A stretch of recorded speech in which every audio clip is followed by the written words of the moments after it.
Logan Paul और शायद triple H के बीच की चैट आ गई भाई मेरे पास। चलो आपको भी दिखाता हूँ। यहाँ पे आप देख सकते हो कि बॉस लिख रहे हैं। अब मैं श्योर नहीं हूँ लेकिन शायद ट्रिपल एच को ही लिखा गया है, डब्ल्यूडब्ल्यू के ऑफिशियल को लिखा गया, बट मैं मान रहा हूँ कि शायद ट्रिपल एच को लिखा गया है। तो यहाँ पे वो लिखते हैं कि मेरे पास एक आइडिया है कि एक बड़े किसी पीएलई वाले शो में, इवन रेसलमेनिया वाली चीज़ के लिए भी वो यहाँ बात कर रहे हैं कि मैं एक जंप मारूंगा और उसके अराउंड जो है ड्रोन से शॉट लिया जाएगा ताकि ये बहुत ज़्यादा कूल लगे। तो जो हमने किंग ऑफ द रिंग में king and queen of the ring में देखा था कि वो जो स्प्लैश मारा था टेबल के ऊपर जाके, वो जो जंप मारी थी उन्होंने, वो लोगन पॉल का ही आइडिया था। और भाई ये चीज़ कितनी ज़्यादा, मतलब नंबर्स भी क्या ही बताऊं, समझ लो कुछ अल्ट्रा प्रो मैक्स वाला वायरल मूवमेंट है ये जो लोगन पॉल ने क्रिएट किया है। और ये कंटेंट क्रिएटर होने की सही निशानी है भाई। उनको पता है कि कैसा क्या करूं मैं कि जो एकदम से वायरल हो जाए, और जो अपना पास्ट में एक्सपीरियंस है ऑडियंस को समझने का उसको वो यहाँ पे इंप्लीमेंट भी कर रहे हैं। और डब्ल्यूडब्ल्यू के केस में फायदा भी हो रहा है कि ऐसे उनको वायरल मूवमेंट्स थोड़े आसानी से मिल जा रहे हैं। Okay, hello chatters, my name is Rohit and you are watching wrestle chatter. Welcome guys आपका वॉइस ऑफ रेसलिंग के एक और नए एपिसोड में। कैसा चल रहा है आज का दिन बताना कमेंट में। मेरा तो थोड़ा सा आईपीएल शेड्यूल की वजह से नींद वाला ही था, बट चलो कोई बात नहीं। बात करते हैं सबसे पहले ट्रिपल एच की उस अनाउंसमेंट के बारे में जो कि क्लैश एट द कैसल के बारे में आ गई है, और ये king and queen of the ring में ही हो गई थी। ग्राफिक आप देख सकते हो, Drew McIntyre versus Damian Priest world heavyweight championship का मैच, इसको डब्ल्यूडब्ल्यू ने अब ऑफिशियल कर दिया है। और ट्रिपल एच ने बता दिया था कि ड्रू मैकिंटायर अब फिट ही हो जाएंगे, तो फिर अब उनका जो मामला है वो क्लैश एट द कैसल के लिए क्लियर हो जाएगा।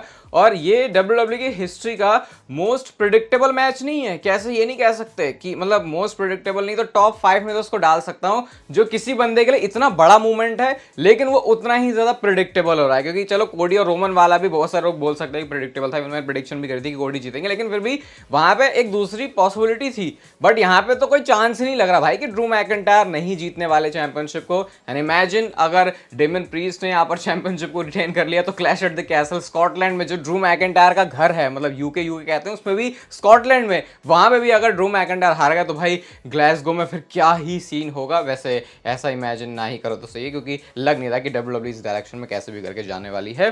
कल वाली वीडियो में जो कि king and queen of the ring का रिव्यू था, इसको कुछ और नाम दे दूं क्या भाई? मैं परेशान हो गया। ये ताजपोशी नाम दे रहा हूँ भाई मैं इस पीएलई को। अब जब भी मैं ताजपोशी बोलूँ समझ जाना कि मैं इस शो की बात कर रहा हूँ। तो ये ताजपोशी वाले शो में जो हमने एक मेन इवेंट में देखा था कि जो कंट्रोवर्शियल मेन इवेंट तो नहीं, किंग ऑफ द रिंग का जो टूर्नामेंट था उसके फाइनल में, वहां पे क्या हुआ था, वो शोल्डर अप हो गए थे। फिर मैंने आपको सब कुछ समझाया था। तो डब्ल्यूडब्ल्यू ने इस बार हम लोगों की इंटेलिजेंस पे सवाल नहीं उठाया। वो ऐसे कि ट्रिपल एच ने खुद एड्रेस किया कि ताजपोशी में जो हुआ है ये गड़बड़ तो है, क्योंकि रैंडी ओर्टन के शोल्डर्स ऊपर थे, बट साथ में ट्रिपल एच ये भी बोलते हैं कि जो रेफरी का डिसीजन होता है वही फाइनल होता है। बट यहां पे उन्होंने एक चीज की पॉसिबिलिटी ओपन कर दी है कि गुंथर और रैंडी ओर्टन का मैच फिर से हो सकता है। अब इस पे हो सकता है नहीं, होगा ऐसा लग रहा है। उन्होंने ये बोला कि गुंथर को जितना मैं जानता हूं जो भी हुआ है शो में, वो अपने आप को दोबारा से प्रूव करने के लिए वो ये जो दाग धब्बा लगा इसको हटाना चाहेगा। रैंडी ओर्टन तो दोबारा से मैच चाहेगा ही। तो उन्होंने बोला कि ताजपोशी वाले मैच को दोबारा से रीमैच करके दिखा सकते हैं। अब मुझे नहीं पता इसमें ये क्राउन ऑन द लाइन रखेंगे ऐसा कुछ, क्योंकि वो तो नहीं होगा भाई, वो किंग बन चुके तो बन चुके, लेकिन ये रीमैच की तरफ लीड कर सकता है। अब इससे यहां पर एक चीज की पॉसिबिलिटी ओपन होती है, रैंडी ओर्टन और कोडी रोड्स का मैच स्टिल हो सकता है समर स्लैम में। वो ऐसे कि डब्ल्यूडब्ल्यू बोलेगी भाई चलो, मतलब रैंडी ओर्टन बोलेंगे कि यार मेरे को तो ये चैंपियनशिप के लिए मौका मिलना था, अब मैं किंग तो बना नहीं, तो मैं दोबारा से रीमैच करूंगा। और क्या पता वहां पे अगर वो जीते या फिर डब्ल्यूडब्ल्यू अगर थोड़ा सा एज दे रैंडी ओर्टन को, तो वो बोलेंगे यार ये clear and fair and square तरीके से तो हारा नहीं था, तो चलो इसको टाइटल अपॉर्चुनिटी स्टिल दे देते हैं। तो वो जो कोडी रोड्स और रैंडी ओर्टन का बड़ा मैच है जो पॉसिबली समर स्लैम में हो सकता है, उसकी तरफ डब्ल्यूडब्ल्यू स्टिल बढ़ सकती है। बट रैंडी ओर्टन के बारे में पहले मैं आपको अपडेट देता हूं कि ट्रिपल एच ने अपने इस जो उन्होंने सिचुएशन को एड्रेस किया, यहाँ पर वो ये भी बोलते हैं कि जो रैंडी ओर्टन है वो 100% फिट नहीं है अभी। वो ये बोलते हैं कि जब रैंडी ओर्टन फिट हो जाएंगे तब जाके गुंथर और रैंडी ओर्टन के मैच की बात करते हो। तो इसका मतलब कुछ तो है थोड़ी सी प्रॉब्लम। और एक तो रैंडी ओर्टन भाई इतना मत डराया करो हमें, जो तुम मैचेस में अपना सेल करते हो वो देख के तो बिल्कुल ऐसे आत्मा सी बाहर आने को हो जाती है। लेकिन रैंडी ओर्टन की वो कला है और इसीलिए वो कलाकार हैं। तो रैंडी ओर्टन ने उसको सेल अच्छा किया कि वो नी और बैक को जिस तरीके से करे। तो बट ऐसा नहीं है कि कोई रैंडी ओर्टन को ब्रेक लेना पड़ जाएगा। वो जो होता है कि एक रेसलिंग मैच तगड़ा वाला करने के बाद थोड़ा सा बंदे को उसके आफ्टर इफेक्ट फील होते हैं, बस वही है रैंडी ओर्टन के साथ, ऐसा मुझे लग रहा है। क्योंकि अभी तक मैंने तो ऐसा ना कुछ सुना, और इतना तो पता ही है रैंडी ओर्टन जिस तरीके से अभी काफी अच्छा महसूस कर रहे हैं, तो ऐसी कोई खास प्रॉब्लम वाली बात होनी नहीं चाहिए। नेक्स्ट बात करते हैं हम the beast incarnate Brock Lesnar के बारे में। तो सबसे पहले तो जो ताजपोशी वाला शो हुआ, यहाँ पे माइकल कोल ने ब्रॉक लेसनर के नेम को मेंशन किया, और वो था तब जब वो बोलते हैं कि लास्ट टाइम जो बंदे ने किंग ऑफ द रिंग जीत के चैंपियनशिप के लिए अपॉर्चुनिटी ली थी वो ब्रॉक लेसनर था। तो अब यहाँ पे वो बोलते हैं कि मतलब इस तरीके से उन्होंने ब्रॉक लेसनर को मेंशन किया। और साथ में ये भी एक अपडेट पता चली है जो मैं आपको बताता हूँ कि ये कब डब्ल्यूडब्ल्यूई ने डिसाइड किया कि ब्रॉक लेसनर के नेम को अब सेंसर करना बंद कर देंगे। तो ये डिसाइड हुआ तब जाके जब जो पॉल हेमन ने हॉल ऑफ फेम की स्पीच दी थी उसमें उन्होंने ब्रॉक लेसनर का नाम लिया था। तो उसके बाद से अब डब्ल्यूडब्ल्यूई ने जो सेंसर या फिर बैन या फिर जो भी आपको बोलना हो जो डब्ल्यूडब्ल्यूई ने करा था अब वो ब्रॉक लेसनर के नेम के साथ नहीं हो रहा। तो ये सारी पॉजिटिव डायरेक्शन में चीजें चल रही हैं। मतलब ठीक है, बस इंतजार लंबा हो रहा है हमारा ब्रॉक लेसनर को वापस देखने का, लेकिन शायद हम कह सकते हैं कि भले ही देर आएंगे ब्रॉक लेसनर लेकिन दुरुस्त आएंगे। अब बस उस शो का वेट करो कहाँ पे डब्ल्यूडब्ल्यूई इसको करती है, बट ऐसा लग रहा है कि वो चीज़ ज़्यादा दूर नहीं है। अब नेक्स्ट बात करते हैं डब्ल्यूडब्ल्यूई के rival competition all elite wrestling के बारे में। और भाई ये क्या कर दिया इन्होंने, मैं प्रोफेशनल रेसलिंग में पहली बार कुछ ऐसा देख रहा हूँ। देखो बहुत सारी चीज़ें हुई हैं डबल और नथिंग में, लेकिन एक ऐसी चीज़ आपको बताऊंगा, आप बोलोगे ये क्या सोच रहे हैं। यंग बक्स ने पैरों में जूते पहने, ठीक है, और वह जूते में थी स्पाइक्स, कीले आप उसे बोल सकते हो। इन्होंने डार्बी एलन को उल्टा टांगा, पता नहीं कहाँ से उल्टा टांगा, और दोनों ने उल्टा टांग के जो सुपर किक है वो दोनों साइड से ऐसे ड्रॉप की। और इसके बाद जो चेहरे का हाल है, जो मतलब वहां पे बारिश हुई है खून की, वो भी कुछ ऐसी थी कि आपको लगेगा कि यार ये क्या देख रहा हूं मैं। और मैं अपने इंस्टाग्राम के ऊपर इस डबल और नथिंग के बहुत सारे मूवमेंट के ऊपर अभी स्टोरीज में रिएक्ट करूंगा, क्योंकि यहाँ पे तो ज्यादा वैसी बात नहीं कर सकता इसकी। तो मतलब ऐसा कभी आपने चेयर मतलब देखी तो है, लेकिन कितना देखा है आपने होते हुए कि वो चेयर में ही एक्सप्लोड करने वाला कोई तो मटेरियल लगाया कि चेयर मारा तो ऐसे वो फट गया।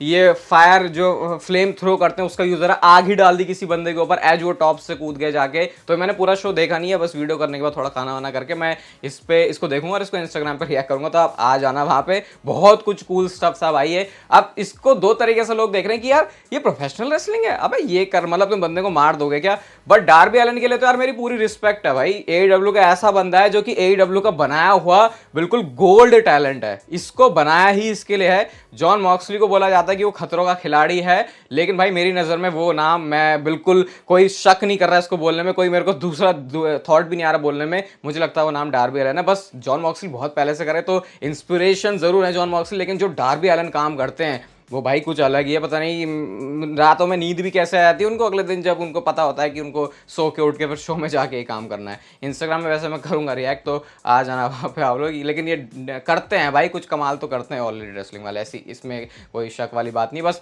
कुछ उल्टी सी चीज़ें भी करते रहे जो हर बार शो से आती है। जैसे प्रेस कॉन्फ्रेंस में मर्सिडीज मो ने ये कहा कि डब्ल्यूडब्ल्यूई के अलावा दूसरी भी जगह है और एईडब्ल्यू है बेस्ट, और उस पर टोनी खान ताली बजा रहे थे, तो वो बड़ा ऑकवर्ड अजीब सा लग रहा था। बट जो भी है खैर वहाँ वो सब चलता रहता है। नेक्स्ट बात करते हैं हाँ भाई अंकल हाउडी के बारे में। तो मेरे से कह रहे थे ना आप लोग कि भाई आप अंकल हाउडी के क्यूआर कोड क्यों नहीं बता रहे, ये क्यों नहीं। मुझे पता था भाई ये बहुत दिमाग खाने वाले हैं, और हमारी 24 घंटों में ना कैपेसिटी होती है चीजें सोचने की और दिमाग लगाने की। तो मैं अंकल हाउडी की स्टोरी लाइन में वो नहीं लगाना चाह रहा था, क्योंकि एट द एंड मुझे पता है कि ये जो क्यूआर कोड और जो टीजर्स है वो अंकल हाउडी ब्रेवार्ट की स्टोरी की तरफ ही जाने वाले हैं, और कुछ ऐसा बहुत अलग एक्सट्रीम कुछ ऐसा नहीं हो रहा था कि अरे ये क्या दिखा दिया उन्होंने जिसको मैं लिंक करके बताऊं। इसलिए मैं ये क्यूआर कोड्स बताता भी नहीं। और फिर डिसअपॉइंटमेंट हुई ना किंग एंड ये ताजपोशी वाले शो में जो नहीं आ पाए अंकल हाउडी, तो बस यही है, इसीलिए मैं नहीं बता रहा था, क्योंकि ये जो एक्सपेक्टेशन है फिर वो रख ली, फिर दिमाग खराब इतना लगा दिया, हुए नहीं, तो बहुत सारे लोग डिसअपॉइंट हुए हैं। बट कोई बात नहीं यार, स्टोरी डब्ल्यूडब्ल्यूई प्लान कर रही है। अब इतना भी क्या टीज कर रहे हो भाई, तो मुझे पता है कि क्या होने वाला, अब दिखा दो। ये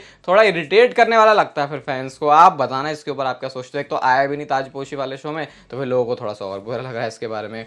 डब्ल्यूडब्ल्यूई क्या इमरजेंसी सिचुएशन में आ गई है, और जब मैं ये कह रहा हूं तो मैं बात कर रहा हूं जिस तरीके से रिव्यूज फैंस की तरफ से, डब्ल्यूडब्ल्यूई फैंस की तरफ से, डब्ल्यूडब्ल्यूई यूनिवर्स की तरफ से डब्ल्यूडब्ल्यूई को मिल रहे हैं। अभी आपको पता है डब्ल्यूडब्ल्यूई के अंदर मामला बड़ा ही अजीब सा चल रहा है। ये सिचुएशन मुझे नहीं लगता कि पहले कभी क्रिएट हुई है कि सब कुछ सही भी है, लेकिन फिर एक ऑडियंस ऐसी जिसको सब कुछ बेकार नजर आ रहा है, और वो है जो मेजर स्टार्स हैं वो मिसिंग हैं। तो डब्ल्यूडब्ल्यूई के लिए ऐसी सिचुएशन है भाई कि अब उनको अपना ट्रिगर पुल करना ही है, और ऐसा लग रहा है कि बस अब जो बड़े धमाके हैं वो आने ही वाले हैं। और ये जो फेज है ना वो अलग इसलिए है क्योंकि इतना ज्यादा टॉप पे डब्ल्यूडब्ल्यूई रेसलमेनिया के टाइम पे गई, और उसके बाद से मामला ऐसे आ गया। अब वो मामला ऊपर जाके नीचे आना बहुत सारे लोगों की नज़र में तो ऐसा है, किसी की नज़र में वो अभी भी ऐसा ही है, और वो लोग हैं जो फिर सिर्फ वैसे प्रोडक्ट को एंजॉय कर रहे हैं। लेकिन जब मेजर स्टार्स की या बड़े नेम्स को जो जो ज़्यादा स्टार पावर वाले हैं, जब उनकी बात होती है तो उस हिसाब से तो वो मामला नीचे आ रहा है। तो शायद अब डब्ल्यूडब्ल्यू बस अपना ट्रिगर ऐसा लग रहा है पुल करने वाले। जब मैं बात कर रहा हूँ इमरजेंसी सिचुएशन की, तो इसका मतलब है ना रोमन रेंस है, ना ब्रॉक लेसनर है, सेथ रॉलिंस भी गायब है, ड्रू और सीएम पंक भी गायब हैं। तो अब ऐसा मान लो कि अब डब्ल्यूडब्ल्यू कुछ ऐसा कर रही है जो कि सिचुएशन को बेटर करेगा। और वैसे भी अब मनी इन द बैंक है, क्लैश एट द कैसल, उसके बाद समर स्लैम है। तो बस ऐसा लग रहा है कि ये थोड़ा सा पीरियड है जो निकलने वाला है, लेकिन डब्ल्यूडब्ल्यू इसको सॉल्व करने के लिए शायद कुछ करने वाली है आने वाले कुछ हफ्तों में या फिर कुछ एक दिनों के अंदर, क्योंकि ये सिचुएशन की ऐसा लग रहा है नीड है, ऐसा फैंस का मानना है। बाकी अब देखते हैं क्या डब्ल्यूडब्ल्यू कुक कर रही है। बट चैनल पे आप कम्युनिटी टाइप की पोस्ट जाके देखना और उसके ऊपर अपना जो रिएक्शन है आप वो जरूर दे सकते हो, क्योंकि और मैंने अच्छे से बात करी है इसके बारे में। और फाइनल स्टोरी है डब्ल्यूडब्ल्यू के स्पॉन्सर ड्रिंक प्राइम के बारे में, वो क्यों नहीं था सऊदी अरेबिया के बीचों बीच में। पहले तो जब मैंने देखा, मैंने रिव्यू वीडियो में बोला था कि नहीं है, तो मुझे लगा भाई सऊदी वाले के पास इतने पैसे, बोले अरे हटाओ इसे, हमें नहीं करना, हम तो अपने साफ साफ देखेंगे, बिल्कुल कैनवास क्लीन होना चाहिए। लेकिन इसकी जो एक्चुअल रिपोर्ट है वो ये है कि सऊदी अरेबिया में कुछ ऐसा रेगुलेशन है कि जो ये स्पोर्ट्स ड्रिंक है या फिर जो एनर्जी ड्रिंक है, ये स्पोर्ट्स या कुछ ऐसे इवेंट के लिए नहीं फिट बैठती, और वहाँ के रूल्स के हिसाब से ये है नहीं। तो इस वजह से फिर उन्होंने उसको हटाई दिया कि नहीं भाई, प्राइम का स्पॉन्सर का वो बीच में बड़ा बड़ा सा जो बोतल है वो तो हम लोग नहीं छापने देंगे। तो ऐसा नहीं है कि कोई स्पॉन्सर या जो डील है वो ब्रेक हो गई है, ऐसी चलेगी, बस ये सऊदी अरेबिया के शो के लिए ऐसा एक्सक्लूसिव मामला है। बाकी अगर आपको आईपीएल के फाइनल की वीडियो देखनी है तो स्क्रीन पर आपको दिख रही होगी, आप जाके देख सकते हो। ये वीडियो अच्छी लगी तो लाइक जरूर कर देना, चैनल को सब्सक्राइब कर दो ऐसी और वीडियोस के लिए, और तब तक फिर लेते रहो जिंदगी के मजे।